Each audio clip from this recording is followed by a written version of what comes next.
Assalamu alaikum. Welcome to the first episode of a Sleep-Deprived College Student Attempts to Explain Arabic Grammar. And today we'll be going over the Arabic writing system by yours truly, Calvin Tong. And before we even start, it might be good just to introduce myself a little bit, just to do a little formality before we actually begin this entire series. So yeah, let's begin. All right, let's get going. So, this is the guy that's going to be the sleep-deprived college student explaining Arabic grammar to you guys. And you might be wondering, who in the world is that person? Who am I talking? Who is the man? Who's the man that's going to be talking here? Well, I'm gonna briefly introduce myself for a little bit. My name is Calvin Tong. I am a first-year student at Texas Tech University in Lubbock, Texas. I'm majoring in cell and molecular biology, and I've always had a big passion for learning about languages, Arabic in particular. And that's pretty much all you need to know about me. And with that, let's get going. Let's get going with the other things we need to talk about. So, what is this YouTube series? Why am I doing this? Well, I don't really care about getting views. I don't really care, but I just want to put something out there. It's more of a personal passion project for me. I'd say it's a passion project because I have had a passion about understanding the Quran and understanding Islam since around middle school. So I decided to study Arabic. Study Arabic so that I'm able to understand the Quran and be able to understand the cultures in the Middle East and in the Arab world. And moreover, this series will be me attempting to explain the grammar of Arabic. It's not going to be intensive. The information will be intensive, but I will try to give you my impression of it. Try to give you how I tackled these issues, tackled these grammatical topics right here, and whatnot. And it's just a mere review of the concepts in Arabic. I'm not gonna try to teach you like an entire lecture. That's not my goal here. But we'll talk about more as we keep going along. So my videos are basically organized in three sections. Sometimes in three sections. It's not always going to be like this, but it's a rough structure of what it's going to look like. And of course, it's subject. This organization is subject to change depending on if anyone views this and gives me like suggestions or whatnot, or what to do and whatnot. But it's going to consist of material, vocabulary, and the homework. And this series will be mainly be structured by this book you see on the right, A New Arabic Grammar of the Written Language by Haywood and Nahmed and whatnot. I will use other books too, and I might shoot you guys some resources if you guys are interested and whatnot. But again, I'm not entirely sure. I might even forget to do it, so don't quote me on that. We'll be mainly going over modern standard Arabic for this entire series. Or in Arabic, al Arabiya al Fusha. Fusha is the official name for it. Modern standard Arabic is the formal way of speaking Arabic, and it's considered super important to people, and it's pure. It's considered pure to many people because this language derived directly from the Quran. It's super consistent, but it's also super complex. And as a matter of fact, when you if you are a native Arabic speaker, modern standard Arabic is most likely not your native dialect. You probably had your own dialect that you spoke, and the dialect you spoke depended on your location in the Arab world. They're so different from each other. There are many local dialects that are just so distinct from each other that modern standard Arabic is the lingua franca of the entire Arab world.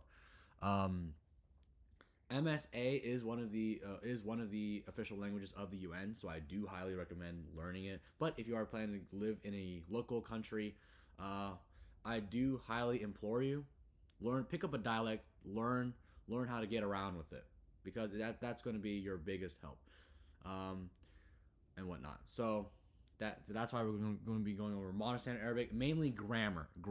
I'm not sure if I'm going to get to any conversational stuff. I might do a little spin-off series or a separate series separate from this one, where I talk about like what to do when asking for directions, how to get around, how to ask for something in the grocery store, how to order something, or how to make a hotel reservation. How do you use Arabic in times of work, in times of meeting friends, family, maybe romance. I'm not sure. I'm not sure about whether to do something like that. But this will be mainly focused on the bare bones of Arabic, this entire series. And during this, as mentioned earlier, we'll be doing a review of it. It's not a whole lecture, so this is not your own. I don't want this to be your only resource when learning Arabic grammar. We'll be very informal. Think of me as your study partner, studying Arabic with you, and whatnot. And if you're not studying Arabic and you just want to come here and say hi, you're always welcome. You're always welcome here. And I want you guys, if you are dedicated to learning Arabic or learning just the grammar, you're in the right place. If not, probably look into some other different resources. But always, please come back here so that you can get a good foundation. This is a good foundation. This is the bare foundation. So this is a hard language, but don't worry, I won't be hard on you. And with that, good luck. Or in Arabic, bil tawfiq. Bil tawfiq. Good luck to you guys. I know you got this. You got this. Let's go. So when you look at the Arabic writing system, you might be so overwhelmed, but you might just look at it and just say, wow, it's really beautiful. This is really beautiful. And it's crazy that such an elegant system has been used to write a very complex language. And you already might make some observations looking at this picture at the right. This is an excerpt of the first page of the Quran. This is called a Surah Al-Fatiha. This is the first ever chapter or first ever page of the Quran. When you open up, you'll see this. You'll see this surrounded by like ornate designs surrounding this. These verses are often memorized by a Muslim during prayer. It's often recited. It's a very important prayer because any Muslim can pray this easily. So, but that's not the main focus. Islam is not our main focus, even though it is a great thing to learn about. You might just look. We're going to be looking at the script here, and if you already noticed, we're reading from right to left. We're not reading like in English where we're left to right. We're reading from right to left. So we have to literally think backwards. We start backwards, and the numbers are going to be read normally, left to right as usual. The letters are connected as if it's in cursive. You don't write each letter separately. You connect all of them. So that you're able to be able to properly distinguish words from each other, different words, being able to distinguish all this stuff. So the letters are connected. They are connected. There's different forms, and I'll show you what those look like. And Arabic has something that's called an abjad. An abjad means that in Arabic, consonants are primarily written. Oftentimes, vowels are going to be the ones that you're going to omit. And the reason is that because if you're a native Arabic speaker, you're going to be able to know what vowels that you're going to use beforehand, because what vowels you have actually kind of is based on the grammar. If you know the grammar of Arabic, you're actually able just to make up these vowels as you go along here. But for foreigners like you and me that don't know how to fill up automatically, we have diacritics. We have short vowels, as you clearly see here in these things. You see these dashes, you see these squiggles that go that surround the main bodies of the words. Those are short vowel markings. Those are pronunciation guides, because in places like the Quran, the reason why there's so many of them written in the Quran is because that since it's a religious text, you're going to want to be exact about what you're writing or what you want to convey to your followers. So they write in those short vowel markings, and as Islam has grown to this international religion, it's not just restricted to the Arab world.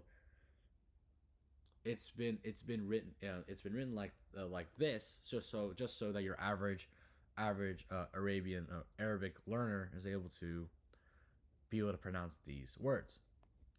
Anywho, this is what the Arabic alphabet looks like. This is basically what you're going to be expected to learn at your school. If you're at an Arabic school or Arabic course, these are the letters that you want to know. And remember, we're starting with Alif. We're starting in the top right corner, and we're going from right to left until we reach Hamza. And the problem and the very easy thing that you could do is, you see these boxes I made? These are groups. I grouped these letters because you might notice that these only vary by dots. these vary by dots. So you see there's 1, 2, 3 dots. There's 1 dot here. There's 1 dot on top. There's no dot right here, whatnot. So I highly recommend, as a tip, for you to be able to recognize and see Arabic letters, see them in groups, see them in variations of each other. Because in fact, as other languages have also used the Arabic script, and they use the exact same shapes, but they just give it some variations to fit their needs, or what fit their sounds. So for Arabic, I highly recommend just have an idea.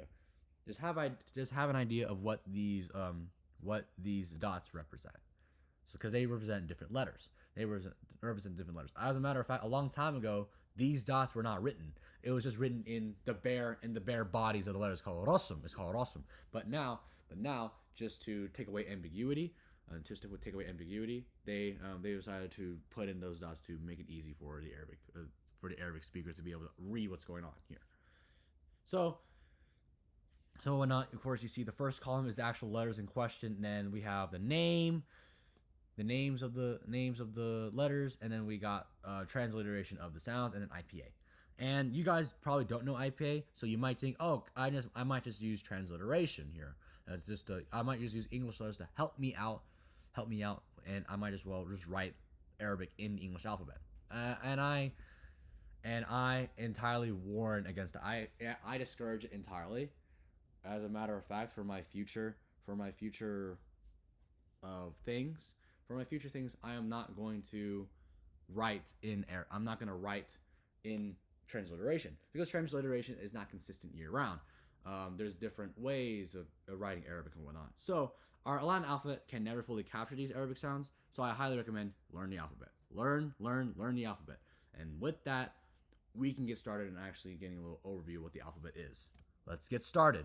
A quick overview of the Arabic alphabet. We're just going to recite the entire Arabic alphabet first, and then we're going to go over each sounds and in the forms and whatnot. All right, so let's go.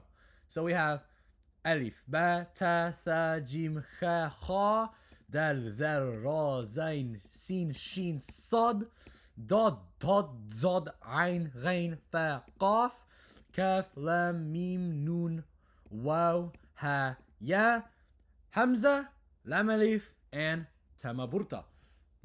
Sorry. All right. Well, now that we went over it, let's just go over each thing one by one. So, Alif is your first letter. It's a literal stick. It's a stick, and it sounds like ah. It's an ah sound, straightforward ah sound, right? And before we go to the other letters, I want you to take a look at what we have, what kind of organization we got here, what kind of format we got here. So if you look at your blue thing on the right, blue rectangle on the right, you have the letter. We have the letter by itself. We have our isolated letter, Alif, and we have the name written in Arabic, Alif. Well, you'll know what these other letters are later, but this is Alif, Lam, Fa, right? And in the bottom left, you're gonna need the bottom right. You're gonna need the bottom right red part, just so that you can find the relevant information in this green part that I want to show you. The red parts consists of all the different forms of your letter. And as you see here, we have anything that looks like this or anything that looks like this is guaranteed 100%. That's Alif. That's your Alif. And remember, they take on different forms because they're cursive. Remember, the Arabic script is a cursive script. So you got to connect the letters together. Sometimes the letters don't connect. They don't always connect. But there are connections based on whether there's a letter that comes before or after Alif and whatnot. So we're not going to be extensive on the rules. I just want you to get marinated with the idea. You'll understand more of the script as you read more, but I want you to be familiar with the letters first before we actually dive into anything. So we have just a stick or this little prong that sticks out when it's connected to another letter. This is its initial position, the one you see on the right, the most right. Remember, reading from right to left, right? And then in the second one, in this left one, we have the final position. That means it finishes off, like you lift up your pen by the time you finish up writing this letter. This is your first letter here. So the green part, this is what I have. The bolded stuff is going to be your letter name in English. It's transliterated. Although I said I discouraged it, I decided I just wrote it down just so you're able to have an idea of what you got here. And I described what the sound is like. Well, I tried my best to. I'm gonna do a little bit more of it right here, but it's a basic kind of information right here. And these three words right here, you don't need to know what they mean. It's not relevant as of now, not yet. If you do know them, good for you. I just want you to find where is alif in this slide. How many alifs can you find in this green box right here? I want you to give you some time. Give you some time right here. And here are the alifs. Alifs is right here, right here, right here, right here, and right here. So we got 1, 2, 3, 4, 5 alifs. 5 alifs. There's 5 alifs in these set of words together. I want you to get in the habit of trying to find the letters that we're talking about as we go along. And if you do recognize any other letters, consider spelling them out. Alif, ba, alif, nun, sin, alif, nun, alif, lam, qaf, ra, alif, nun. Like get in the rhythm of making these come in your head. So the stick is alif, alif, alif, alif. Straightforward. All right. Next one is ba. Ba. Ba is literally the B sound. It's a boat shape. It's a boat shape. And there's a dot in the bottom. Dot in the bottom signifies ba. It's just a B sound. And we look at the red. There's 3 forms now. And I connected them all so that you can get used to seeing them all connected. We have the final, we have the middle position, and then the final position. So initial, medial, and final position. Notice it's literally just a little hook. And the final shows the entire letter in its full glory. So how many bas can you find here? How many bas can you find? I'm not going to ask you that every time, but please have that in your mind. Ba, ba, ba, ba. 1, 2, 3, 4. There's 4 bas. And then look, we already have our first word that you can already make with the 2 letters that you already have. Bab, bab, b-a-b, bab. Door. It means door. Al-bab, bab is door. Don't worry, we'll go through the other ones. You're doing good. You're doing good. Fortunately, you don't have to memorize them all. Remember, as I said earlier, you don't have to memorize them all. Because the next letter is going to be the exact same shape, but with 2 dots now. With 2 dots on the top, it's te. It's the T sound. Te. Straightforward. It's the T sound. And I want you guys to understand the difference between this and this. Remember, te has 2 dots above. 2 dots above at all times. If it's below, in your medial position, if it's below, it's yeah. This is why it's super confusing when it comes to having these words written without dots. It's confusing, right? This and this are totally different just because of these 2 dots here, and these signify 2 different letters. So te, te, te. Straightforward. We can keep going now. Fa, fa. It's the same boat shape as ba and ta, but it's just 3 dots on top now. 3 dots signifies tha. And this tha is the th in thick. It's, you know that you have this sound in English, so we got this. So it's straight up 3 dots. It's 3 dots. Tha, tha. Now we're gonna get to a different shape. Jim.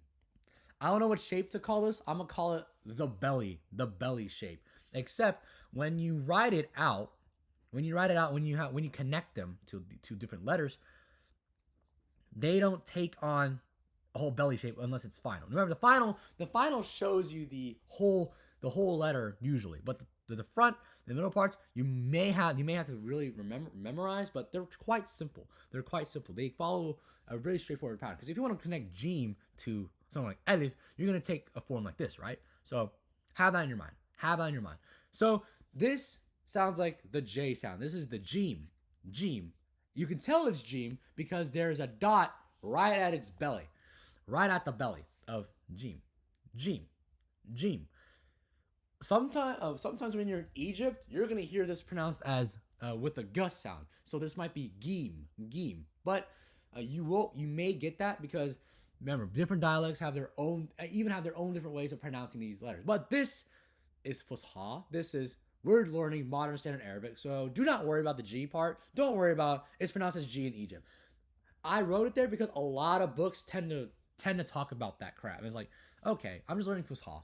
I can learn each dialect separately if I care. But for our intents and purposes, Jim is the J sound. It's the J sound. That's what it is. And it has the dot on its belly or the dot on the bottom. On the bottom when it's connected to other letters. Another similar shape, but with no dot, if you take off the dot, you get a ha sound. This ha sound does not really have any good equivalent in English. It's not really just an H sound. It's harder than that. It's a ha. It's a ha. It's a ha sound. You might be able to equate this with the ha in Russian, ha, but the best thing you can do is push your tongue up a little bit and then force out the sound.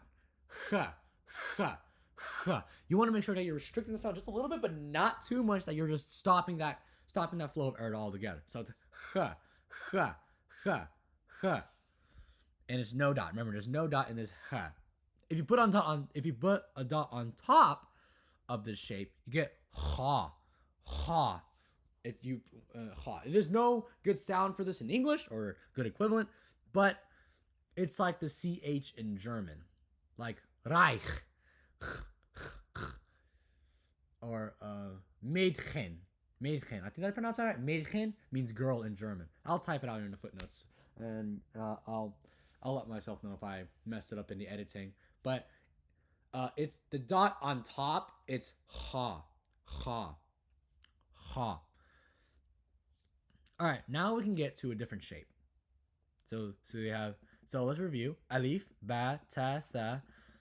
Ba, ta, tha, the boat ones, and then the belly. I call it the belly letters. Jim, ha, ha. Now we have this shape. This kind of looks like a little chair. A chair. I'm gonna call it a chair. This is del. This is the English D sound. And notice that here in the left and in the left side of this in this red rectangle, there's only this connection that del makes. Otherwise, del is restricted. Now remember, not all letters are going to connect to each other. Sometimes they separate. Sometimes they connect with other letters. Sometimes others don't. So you have to be careful here. You have to be careful of what you connect and what you don't connect. Which is it's not as hard as I'm making it sound. For instance, like when you look at this word, mim, dal, ra, sa, sin, tamaburta. This dal does not connect to this ra. Why? Because as we see later, ra does not have a medial form. There's only initial and final. Right? Remember, if your letter has a medium form, which is like the middle form that you will see, it will connect to the other two letters. But otherwise, sometimes not all letters do connect to each other. Remember, you gotta remember that. Seeing this dal in the name itself, it does not connect to this. Dal is not connected to this alif. But dal connects to this mim because it's at the end. It finishes off this. And if you don't know what I mean by initial, medial, and final, or middle and final, medial means it's in the middle of the word, initial means it's on the beginning, and final means it's in the final part. And it's not the final part of the word, it's the final is the last letter that you're gonna write before you lift up your pen. This excluding any dots, excluding any diacritics that you put.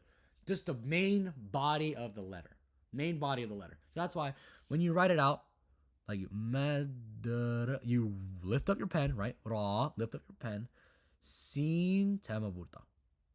And then after that you put your other two dots. So yeah, I want to clarify that just in case that doesn't come into your head. So it's shaped like a chair. It looks like a chair. So dal. Another one when you put a dot on top, you get dal. it's like the English th in the word those. It's be sure to not confuse this with the. This is the th in thick, a soft th, and this is a hard th, the, as in the word those. This is the, that, and of course, remember, it has the same connections. And it doesn't always connect.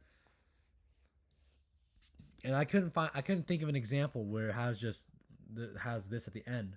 But remember, you lift up your pen before you write the rest of the body, and then you write your dots. Let's and then with that, we keep going with the next letter. Ra. Why do I like saying this? I don't know why. I don't know why. I can't speak for some reason. Don't worry, this is not scripted. This lets you know I'm not scripting this. I'm just going through this sleep deprived. So this is ra. This is the Spanish R in pero, but not the double R's. Not the double R's. It's just one R. We will go over how to double letters in Arabic, but for now we're not going to be concerned about that. So this is the ra. It's a tapping R, not a ra. That's a double R. Just a single R. Ra. And just like dal and dal, it only has the initial and the final parts, right? And of course, because remember, alif doesn't connect. Alif doesn't have a middle part, so it's final and then initial. Notice that? See in this example, nun alif ra. You see that? You see why, right? So this is ra. I call it the banana letters. The banana. It's a banana letter. It's shaped like a banana. If you put a dot on top of the banana, you get zain or zay. I have personally seen it as Zayn, Zayn, Zayn, but it's Zay in some other books, and this is English Z, and of course has the same connections as Ra. It doesn't always connect. It doesn't always connect. See, you have Zayn in the middle of the word, yet you don't have a connection between wa and yet, because it doesn't really have any form that connects to it well. So you'll be able to see Zayn for free. Zayn. So Zayn, Zay, Zayn, Zay. They're both correct. I don't know why it shouldn't really differ, but it does. There's a variation for it. There's two names for some reason, but no big deal. Next one is scene. Again, I don't really know what to call this. What to call this kind of shape, but let's call it the squiggle, because it does look like a bunch of squiggles when you put three scenes together, and you got to be aware. It's kind of like the sh in Russian or the W in English, kind of, but backwards. As you see, it's 1, 2, 3, 1, 2, 3, 1, 2, 3, and then a big little curve to show off the scene. So be aware of that. So this is the English S sound. Scene. Oh yeah, reminder. Are you looking for the letters in the green? In the words in green? Are you looking for them? Can you find? As a matter of fact, I managed to find all forms of scene in different words. So are you proud of me yet? So this is del ra scene right here. Scene is by itself. It's in the final, right? Scene nun tema burta. This is scene right here. Scene right here. Alif nun scene alif nun. Scene's in the middle. See, there's those three humps. Sometimes in handwriting, they just don't even draw the little the hills, the steeps, the bumps.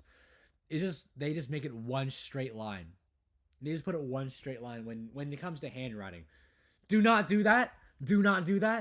But recognize it if you ever do see someone write in Arabic. If you ever get a letter handwritten in Arabic and you see like a big ass line connecting the two letters instead of the scene, that's probably why. It's the scene, but they were just too lazy to even bother with the three hills, three waves on top. So you know how to call it a wave shaped letter. Oh, the wave shaped letter. Put three dots on top of the wave shaped letter, we get sheen. This is the English sh sound. This is the English sh sound. Sh. Literally that. Literally that. Sheen. Sheen. Let's keep going. This one is sod. Sod. Okay, this is again.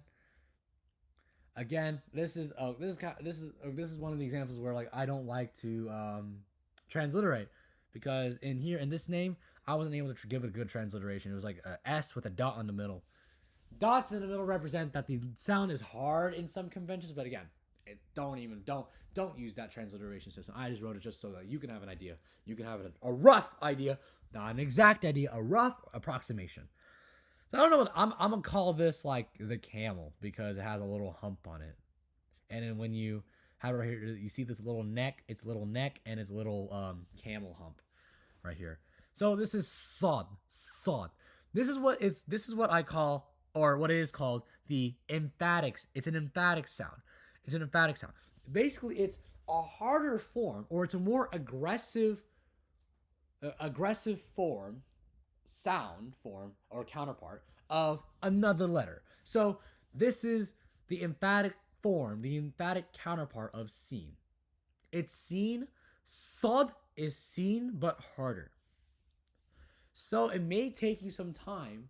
You may even have to pause a little bit and then like emphasize the sod right before you even do anything. So sod, sod, not sod, not sod, sod, sod. Be aggressive with your S when you do this. Sod, sod.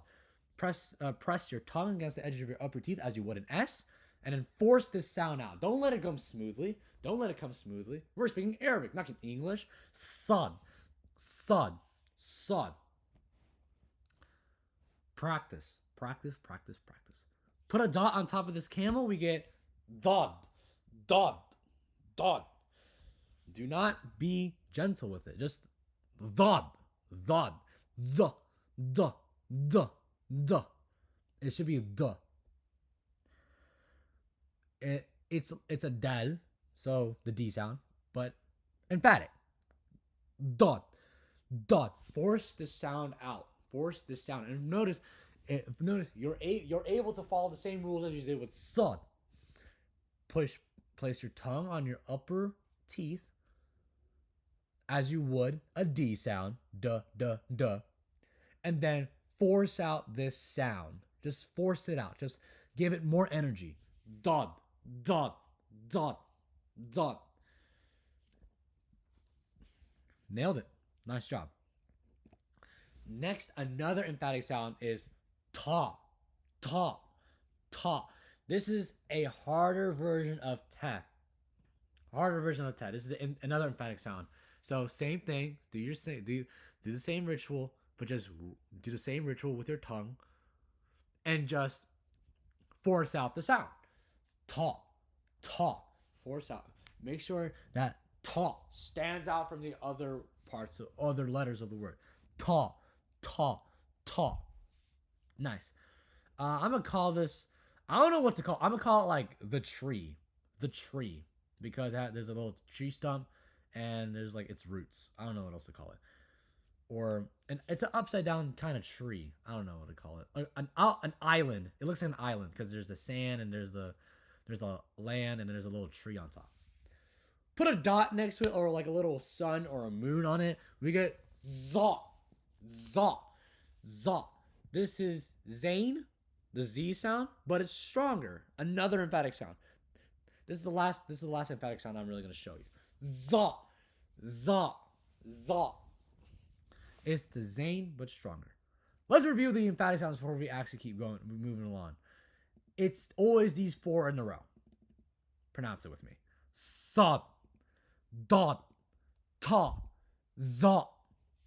It does sound unnatural. It does sound weird. It even feels weird. But when you know you're forcing out the sound,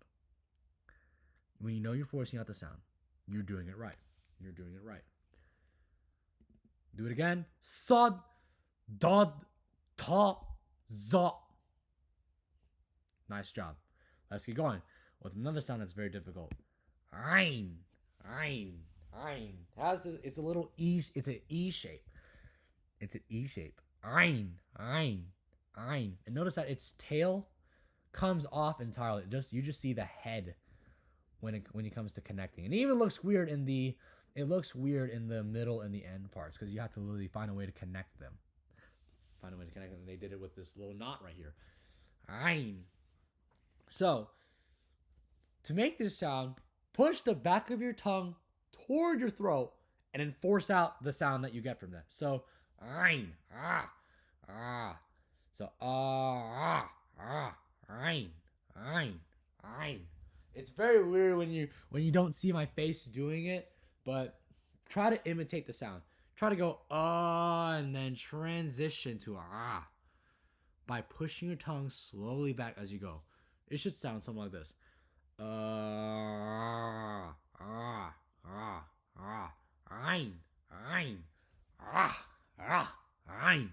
ein. Again, I don't really know how to describe it in English. That's the best way I can find it out.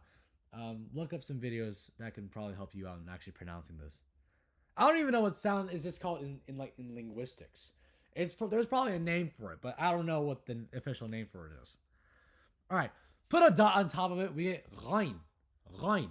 It's the gargle sound. Can you gargle your R's? The reason why I say that because it's the same thing as your French R. The R in rapide or mardi gras, mardi gras. It's the same principle. When you roll your R's in French, when you say your R's in French, you're actually also pronouncing rein in Arabic correctly. So, rein, rein, rein.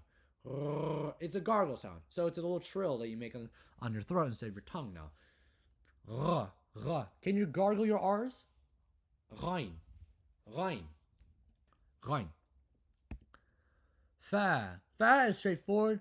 Finally, give yourself a little break. Finally, something I can understand. Fa, the English F sound. Fa, and notice that when you connect them right here at the end, that's where you stick out your fa. That's where you stick out that rest of the letter. The front and the middle, the initial and the medial parts are quite shy. You don't show a lot of it, but that dot on the top tells you the whole story. The dot on the top does tell you the whole story. Fa, qaf, and then we have qaf. So it's a K sound, but you make it on the back of your throat. So you're literally clicking your throat. Qa, k, qa, k, qa, qa, qa, qa. Make your back of your tongue touch the top of your mouth, and then try to force out that sound as you would a K. Qa, qa, qa, qa. It should be like a little explosion of air, a small explosion, not a huge one. That's still like not qa. Don't do that. Don't force it out. Just qa, qa. It's a very beautiful sound. Qa, qa, qa. Al-Qur'an, al-Suq, waqif. It's a beautiful sound. And of course, it looks the exact same as fa. The first two parts, as right here. The first two parts look quite similar from each other, but you're just putting these two dots on top, and the final looks entirely different. Right? You see that? I'm switching it so that you can see the difference. Focus on the red boxes right here. Right? You see that? With that, we keep going. I love doing that. With that, we got kef. This is the English K. It looks like a chair. It looks like a long chair. So not like a small chair like that, but a long chair with a snake chilling inside of it. And I call it a snake. Because that's only what it is. It's a little snake. And when you connect them, you don't give it the long chair until the end. The front and the middle, the initial and the medial are actually going to have this this whole snake come out and lash out crazy, and then you have ka. So yeah, it may look weird to write, but when you write it, this is one of the weird exceptions to like lifting up your pencil rule. So you write out the entire thing. Let's write it this way, and you go this, and you go back, and then After, it's only after then you put the dot, you put the line on top, striking it, decorating that kef. So kef, kef, kef. Next one is straightforward. Lem, lem. English L. Oh yeah, kef is K, by the way. English L is lem, lem, lem. Straightforward. It's a little stick that actually connects, unlike alif. That'll be important later. That'll be important later. So this is le, lem, lem. Next one is meme. It's a little M sound, and it kind of looks like the final part kind of looks like a mosquito. You have to literally notch the dot and then like strike it down with your pencil, and it's a little knot. It's a knot, like tying a knot or a mosquito. The way, depending on how you think about it. Meme, English M, in English M. Noon,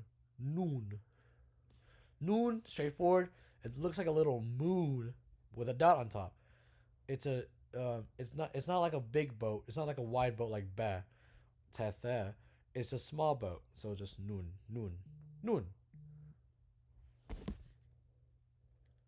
So we keep going. Noon.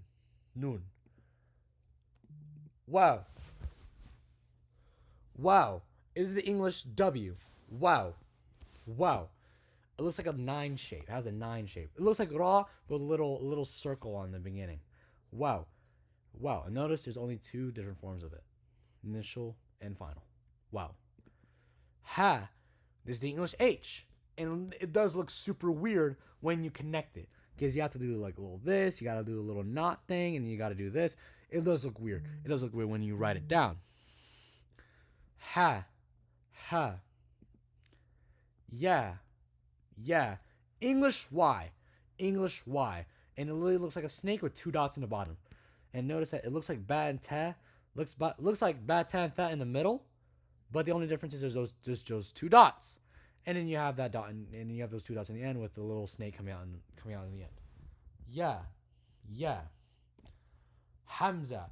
This is a glottal stop. It's a separation of the sounds that you make with your throat. It separates letters or separates syllables. So think of uh-oh. The phrase in English, uh-oh. Notice that you're not saying oh, because that combines the sounds. But a glottal stop separates these sounds into 2. Uh-oh, you're slicing it with your throat. Your throat is your knife. Uh-oh, you're separating these. It's same thing. That's what Hamza is going to ask you to do. Stop your throat and then go for a quick moment. Hamza has a lot of different forms. We'll go over these forms when we talk about vowels. But when Hamza takes on other vowels in the middle, sometimes it's written sometimes written weirdly, sometimes written with alifs, sometimes written with yas, and sometimes written with wows. And notice when you put on top of the yas, Hamza takes over, not the 2 dots on ya. So notice, be able to look out for it. And the big step of how to find Hamza is it's always this little shape, the backwards 2. In transliteration, the glottal stop can be represented by a number 2 in Arabic, which is dumb in my opinion. With transliteration is why I hate it again. I'm gonna keep hating it for the rest of my life. Hamza. This is Hamza. Lam alif. It's literally lam and alif put together, so it's pronounced like la, unless by itself. La. It only has these forms. And it's not connected traditionally. Traditionally, you would have alif at the end, written like this full prong, and then we have lam right here. It's not written like that. In lam alif, the alif literally just strikes down this la, and it blocks it off from the other letters, like halal.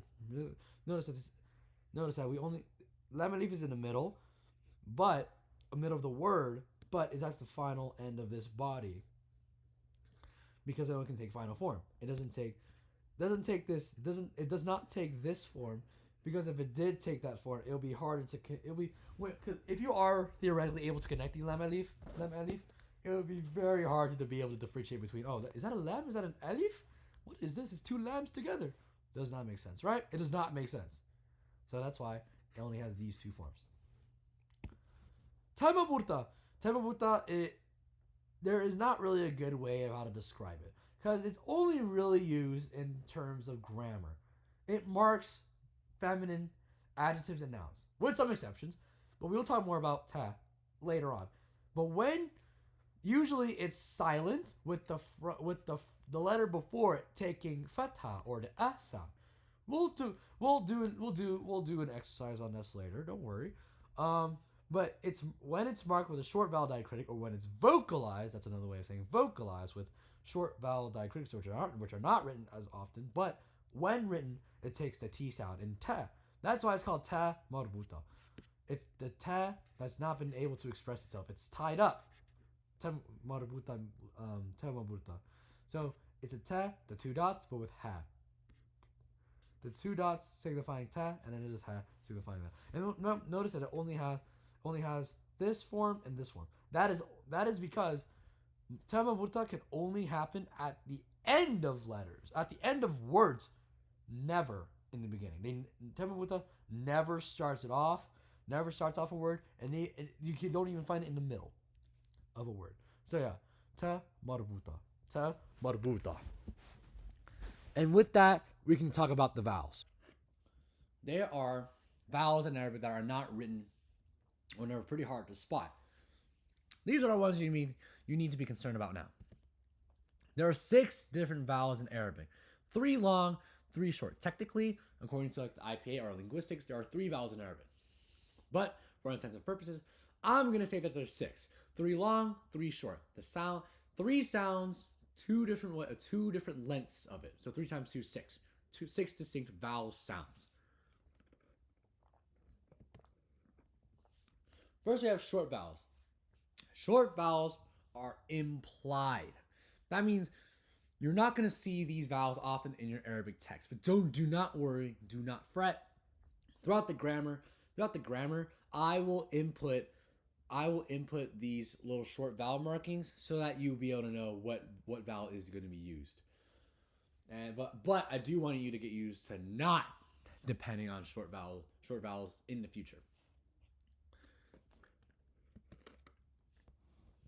First we have fatha. It's a short a sound and is indicated by a dash on the top of the letter.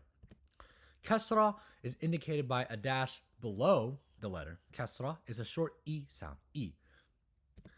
Dhamma is literally a little bow on top of the letter. A, I, U. Fatha, kasra, dhamma represents a, I, U respectively. And we have sukun. Sukun is not a vowel. Sukun indicates an absence of a vowel, and that's shown with a circle on top of the word. And then we have long vowels. Long vowels are actually written in Arabic, and you don't have to put any fatha, kasra, or dhamma to indicate. Literally, if you see an alif, a ya, or a waw, without any marks surrounding it, you can be sure that it's a long vowel. So alif, as we mentioned earlier, the a sound. So a, long a. Ya is a long E sound, E, and waw is a long U sound. So fatha, kasra, dhamma are short, and the long counterparts for those sounds are a, I, U, or alif, ya, and waw respectively. Straightforward, right? Easy. We'll see this more. We'll see this more when we practice it in our homework that I will assign you. Last time we talked about Hamza taking on the vowels, the long vowels, a, alif, waw, and ya. And you notice it right here. It takes alif, it has ya as waw. What's the purpose of it? Well, it literally tells you what you got here. So for alif, your Hamza is either going to take the top or the bottom.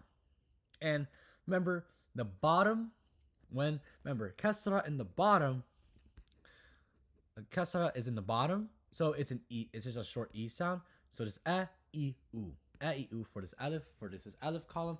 And if you ever see a little squiggly, that's called a madda. A madda, it's literally a long alif. It's a long alif. Right?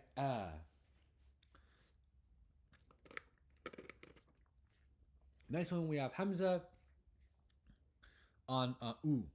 A Hamza on U.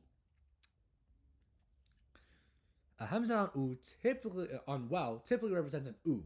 Remember that glottal stop that separates the sounds from each other. U. And the one on ya is usually E.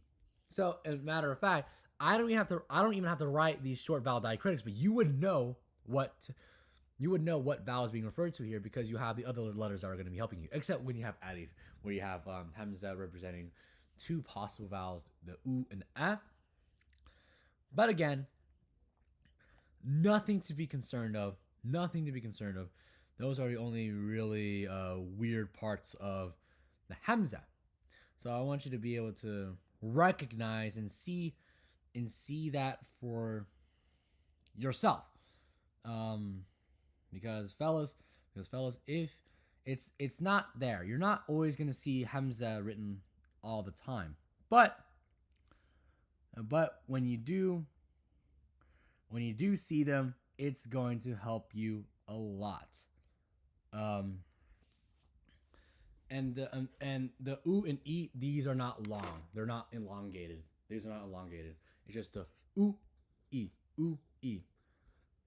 a e u a u e. Straightforward, right? And whatnot. Straightforward. All right, now let's keep going. Nunation. Okay, this is not really gonna matter until we talk about the cases in Arabic: the nominative, and accusative, and a genitive. But basically, you pronounce an unwritten nun, and it's indicated when these diacritics take on new forms. I misspelled diacritics. Don't judge me. So your fatha is gonna take two lines. Your kasra is gonna take 2 as well, and your un is gonna take this little interesting shape. It's like a little 2, written on it. So yeah, be able to recognize that. And the doubling diacritic is where you write, instead of writing the same letter twice, we have a little W that you write on top of the letter, to indicate that it's being doubled. So, for example, marrim and sayyara. And I want you to take a look at here. When there's an E or kasra, it's written on the bottom of this letter, and when it's on top, when it's fatha, it's written on top of the doubling diacritic. I want you to be able to recognize that. I want you to be able to recognize that when you see that written on your thing, And if it's when it's dhamma u, it's just gonna be written on top. No big worries. But fatha and kasra, be concerned. When it's on the bottom, it's kasra, and on top, fatha. You know that, right? So now we have our first ever homework assignment. Woo! Can you read these words? I want you to take some time to stop, drop, and roll. Stop, drop, and roll. What was I gonna say? Yeah. Pause this video and sound out each word and see if you can actually pronounce them out. And I'm gonna give the correct answers in a little bit. Give me some time. I'm sipping this Dr. Pepper shake from Whataburger. It's really good. That's quite nice, actually. So I'm gonna give you time. Pause the video and see. And I'm gonna give you a tip. Pronounce each letter individually, and then use the indications of short and long vowels to help you out with the process. You got this? Let's go. Let's do this. First one, we're going to read from right to left, so we're going to go right to left, up and down. This is kitab. Kitab. Kitab. Can you see it? Kitab. Kaf. And this is kasra. So it's a short E. Ki.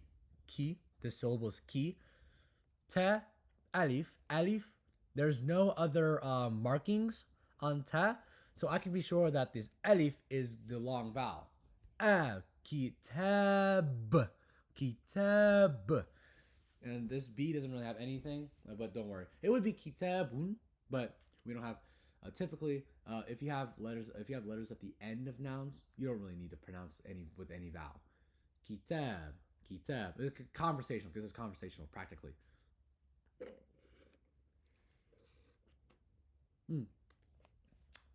Sorry, getting distracted. All right, next one. Seen. This one is seen. Fatha. So this is sa. This first syllable sa. Sa. Ya. Ya. Alif. There's no markings on ya, so you can be sure. That it's that this alif is a long vowel. So ya, and then ra, and you have this doubling diacritic, and then fatha because it's on top of it. It's on top of the doubling diacritic. So it's a ra, ra. It's a double R, so ra. It's a stronger R, ra. And this tamabuta is silent because it's not being vocalized here. So this would be sayyara, sayyara, sayyara. Next one, let's go. All right, this is alif, so alif, lam, lam, and ha. And this little doubling diacritic with alif, this little alif on top indicates that instead of a fatha, you do a long even though it's not written. So this is Allah, Allah, the God of Jacob, the God of Abraham, and Islam. Allah, Allah. Next one, next row. So we see alif with Hamza on top, so it's either a or e. We see fatha, so this is a, noon, noon, sukun, so it's no vowel, an, and then ta with fatha, anta, straightforward, anta. Ooh, this is an interesting one. We got ha right here with dhamma, and we got wow with fatha. So huwa. But you might stop and think, Calvin, isn't wow also indicating a long vowel? Yes, but no, because there's already markings for wa. This wow already has a marking on this vowel marking, so it has to take it on with wa, right? It has to turn to wa instead of oo. And this ha already has a vowel marking on top, and it's going to be short, so it's going to be short. Huwa. Next one, qaf. So we have qaf, and then little dhamma. So ku, and then ra, and this ra right here. I didn't mean to write sukun, but it doesn't really matter. So this qur, and notice that this, see that little squiggly on alif? It's one of the Hamza. Forms that we saw. Remember? Hamza, remember? It has this little squiggle. It's a long ah. Remember, it's a long ah. Ooh, sorry. Short ah. And then nun. So Quran. The Quran. Quran. Next. Alif with fatha, so a, mim, sukun, so we have m, and then we got ta, remember it's a harder t, ta, and then we got this alif, remember there's no markings on ta, there's no markings on alif, so it's ta, so it's a long a, and then we have this ra, so amtar. Next one. Oh, we got a little dhamma right here, alif with Hamza, and we have this dhamma right here. So it's a oo sound. Ooh.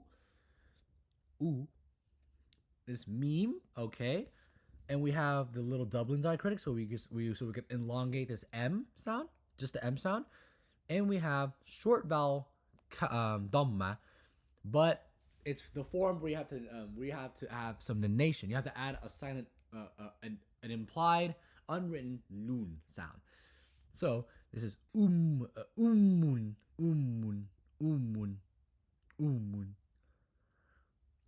Next one is a very easy one. Ba, alif, ba. There's no markings on ba. So this whole word is just bab, bab. This one is ra, ghain with kasra. No, not kasra, with dhamma. So it's ru. This syllable is ru. This is ra with sukoon, so just ra. So ghur. So we have ghur now. We have fa with fatha and tamamurta. Tamamurta is going to be silent. So we have ghurfa. Ooh, interesting. Look at this. We have alif with Hamza. Hamza is on the bottom, so it's a e sound, in a short e sound, and then sin sukoon, so is. This is a lam alif, and there's no other markings, so I can be sure it says lam, la, and then mim. It's just a silent. It's just an m. So Islam. Next one, we have another. We finish it off with another Hamza. We got meme. But we got wow right here. Remember, when we have this, it already gives you the vowel for free, right? This is a short vowel. Ooh, with Hamza. So it separates this syllable from this syllable. So mu, and then meme, kasra, so mi, nun. So mu'min, not mu'min, mu'min. This Hamza separates mu and meme. So how'd you do? Were you able to read? All the words, all these words here? Let's read them again. Kitab, sayyara, Allah, anta, huwa, Quran, amtar, bab, ghurfa, Islam, mu'min. So that is it for my little episode here. This is episode 1 of a sleep-deprived college student attempt to teach Arabic grammar. This is the first thing. Of course, this is just a review of the alphabet. Of course, do more practice, practice writing these, practice reading these, and before you know it, we'll be good. And so, because for the next episode, I'm not going to be using any romanizations. I'm not going to be using any transliterations. It's going to be up to you to have to figure out how to read in Arabic on your own. And I hope that this video kind of at least helps you out a little bit. And with that, see you guys in the next one. Goodbye.